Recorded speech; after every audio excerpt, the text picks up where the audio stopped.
Šimone, dej mi tu krabičku. Jakou, když jsem ji tady nechával. Venco, jakou chceš krabičku? Jakou krabičku S Bobem Marley, vole. Z Bob Marley, jo? Co to vidí, Venco? Tady byla někdo jen Cigára. Venco, co se ti ztratilo? Nic? Nepovídej. No krabička. A s čím? Se šroubkama.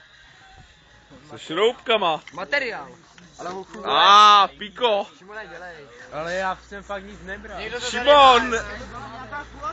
Ne, byla hranatá zvole. A co tady? Kulatá krabička. Někdo jich hrál tak, že dostane na držku, vole, si nepřiznám. Ale byla tady, nikdo Venco. Jiný tady nebyl. Kde? Ty šroubky jsou nutný docela, takže... Chtěl bys? Ale není plná, co? Lukáš kouká, že by ji ukradl? Ne, tam zbytek. Hele, a co Piko? Já ho zaměřím. To je výraz. Lukáš se má v Tereku, ne? Ještě blíž. Pojď sem.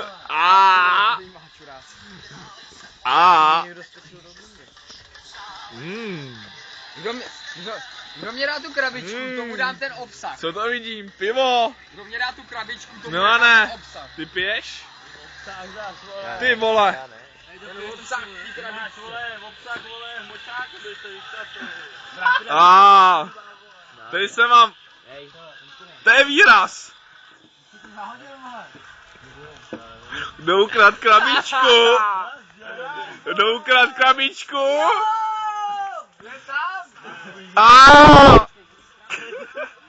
Z druhé strany. Venco, co mu šáš na prdel? Tamhle nám utek.